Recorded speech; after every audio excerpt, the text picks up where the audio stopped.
نحمده ونصلي ونسلم على رسوله الكريم أما بعد أعوذ بالله من الشيطان الرجيم بسم الله الرحمن الرحيم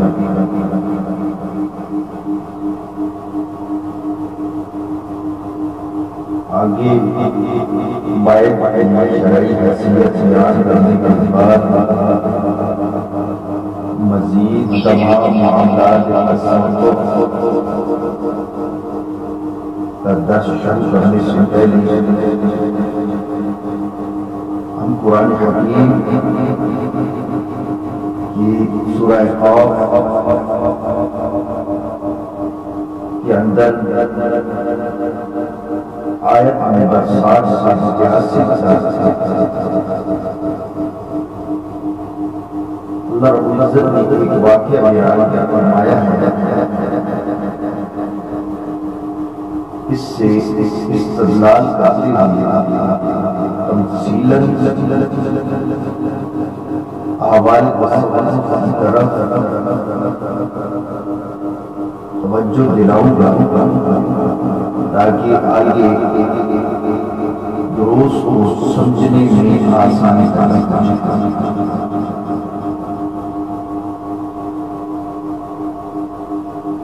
ایک نہایت ہی مشہور معروف واقعہ قرآن حکیم نے بیان فرمایا ہے. سب سے پہلے میں یہ عرض کرتا ہوں کہ قرآن حکیم کی قصہ کہانی کی کتاب قرآن حکیم کی ہر آیت مبارکہ میں کریم کا نازل ہے.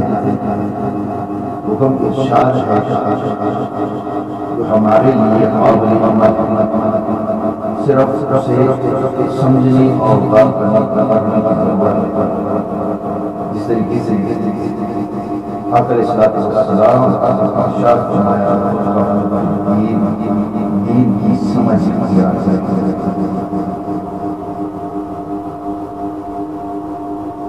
اللہ تبارک و تعالی سے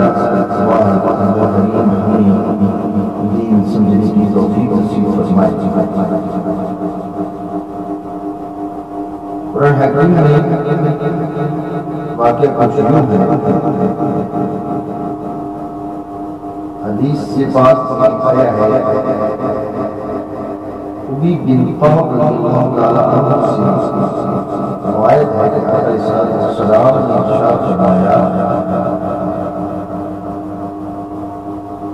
کہ ایک دفعہ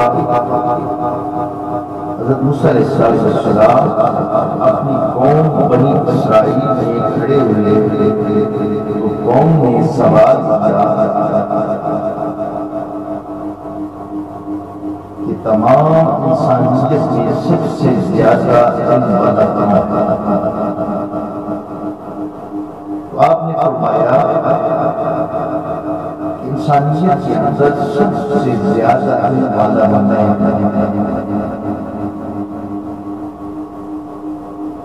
اللہ کریم کا ایک اپنا طریقہ ہے.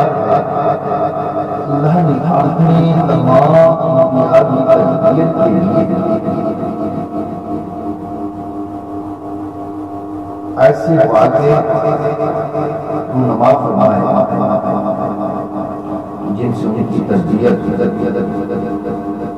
اور ان کے ذریعہ عالمی انسانیت کی خدمت. اللہ کریم نے حضرت موسیٰ علیہ السلام کی یہ نئے الفاظ پسند نہ فرمانے کے ارشاد فرمایا اور وہی نازل فرمائی اے موسیٰ کریم ایک شخص مجھ سے بھی زیادہ علم رکھتا ہے.